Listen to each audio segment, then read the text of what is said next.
Finn was the funniest. At a certain point, he started directing the kids and saying like, oh, you do this and you do that. And Finn is now a director, and I just cast his first feature. He was right to be directing those kids then because he's a natural, and I was super happy to get to see that very beginning of his directing career.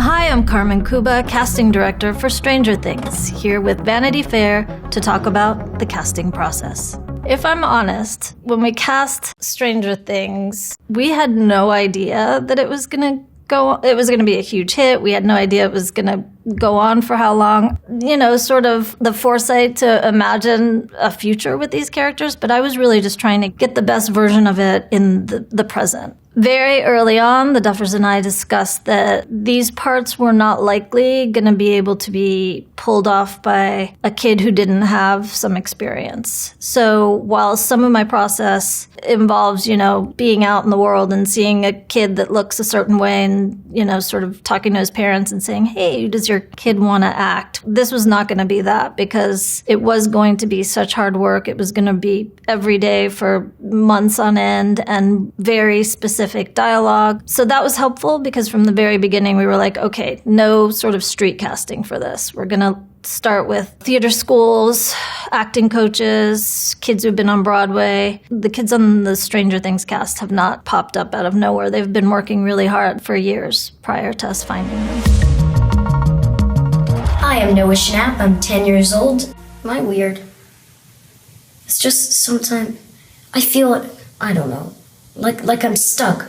Noah's audition was really special because it really informed our need for finding somebody who was young and innocent, but who had a strong charisma that would keep the viewers interested in why these kids were so dedicated to finding him, because he doesn't actually show up that much in season 1, but we knew that he needed to really carry season 2. So we were looking for a lot from this character, and he had experience on stage, just shot a film with Spielberg, really just brought it every time we called him in. So it was very exciting to see this first tape and to know that we would have him continue on in the process with us. My name is Millie Brown. I'm 11 years old. You can't see it. I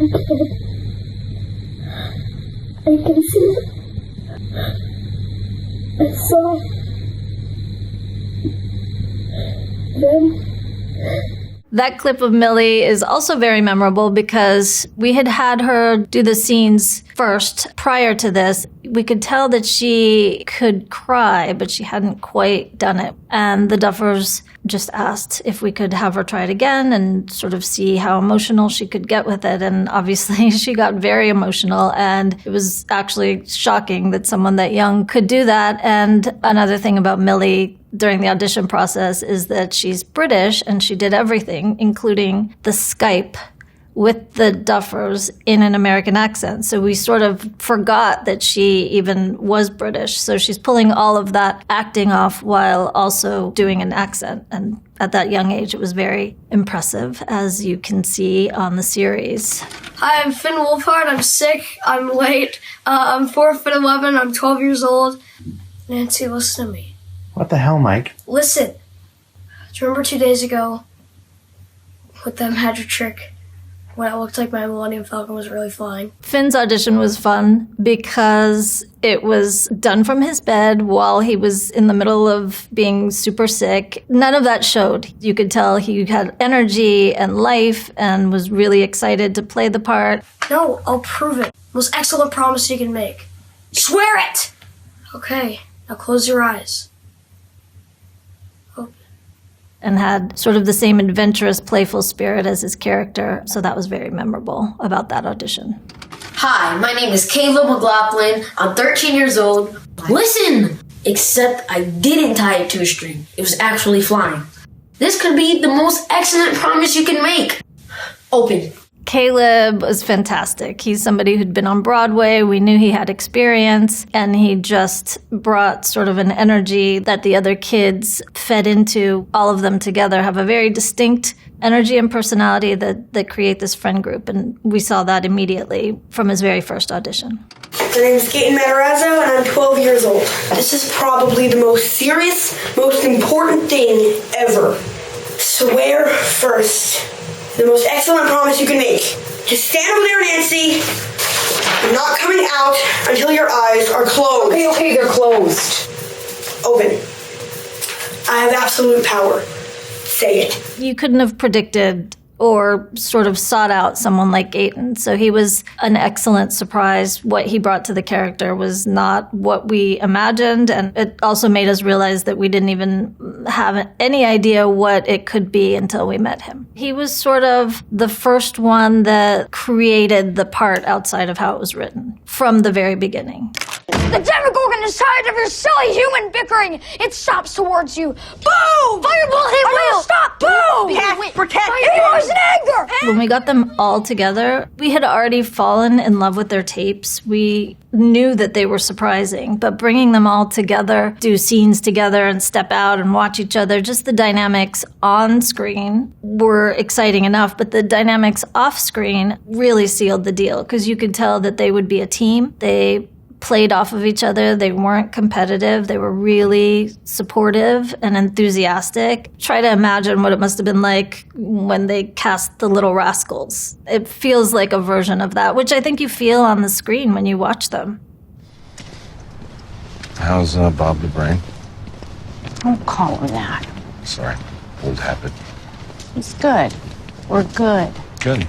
When I first read the script, I definitely felt this pull towards Winona, and it felt like the combination of kids with her as a mom was a winning formula. And she did not audition. She just met with the Duffers and they talked through it. And I think it was very surprising for her that she responded to the material and to them, but I just felt like she would have a connection to it and to them, even though it was just a guess on my part. I'm happy that it was a good guess. And David is someone I've been watching for years. You know, for me, as much as I love the famous person that he was always in a scene opposite, I always found myself looking at him, watching his performance, and just sort of as a casting director, hoping that one day I would have something where he would be the famous person in the scene opposite someone less famous than him. And this really was the perfect opportunity. And he auditioned for me in a, tiny room in New York City, and he's acting. And immediately, as soon as I sent that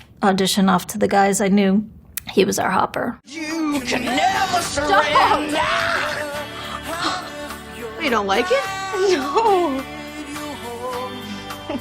The evolution of the show has definitely brought challenges, and each season it sort of escalates or becomes a different version of the original challenge. I would say after season 1, the unexpected challenge was that there were a lot of famous people who wanted to be on the show and who said, I'll do anything. I'll do a day. I'll do 3 days. I'll be an extra. And while that seemed very enticing, the challenge was really trying to stick to what the spirit of the show was, which is the combination of these kids who we didn't know with Winona, who we all love. I would say the other challenge, which is probably pretty obvious, is that our cast is so talented. Anyone we bring to the show has to be as talented as they are, and that's a very high bar. A good story is that Paul Reiser was not aware of the show, but his son, thankfully, was a super fan. His son was like, you have to do it. That was super helpful. I think that we do get a lot of sort of children of these people that we're hoping to have on the show being big cheerleaders for us. And that's super exciting too. This year's different. This year, it's my year. I can feel it. 86, baby. I think season 4 has so many incredible new characters, and that the actors that we were lucky enough to have in those roles really just turned it up. From some roles that just had a few scenes to Eddie Munson with Joe Quinn. It really was impressive, like Robert Englund this season. Actually, Robert auditioned for the role of the mayor in season 3, so we had already seen him the year before. We're so grateful that he would audition, because another thing that is key to Stranger Things is that the Duffers really figure out a lot about the characters through auditions. So they don't necessarily sit down and say, like, we're looking for someone who does this, this, and this. We sort of have these sides, the material that people audition with, and then they watch a lot more than a lot of directors and creators do, because they learn about the character through people's auditions, which is an amazing process for me and really fun. How do you like them, Max? Would you like to join them? For Vecna, we didn't have materials yet, and it sort of came to me while the Duffers were still developing the character. The only things we really knew were that he needed to be both characters, and that he needed to be at least 5'10" and have a very thin face and physique. Keep in mind, we're not allowed to say what anything is for this show. So I basically released something saying that I needed people who fit that description. Then we used a scene from Primal Fear and a scene from Hellraiser. So knowing it was Stranger Things, but not knowing what the character was and doing fake sides, it's all, that kind of situation is always slightly mayhem. But when someone really sort of brings all of those bits of information together into their own thing, then it really stands out. And with Jamie, we immediately were so excited because he did somehow combine the energy of Stranger Things with those two very different movies. And that was what we always look for, and that was what he brought.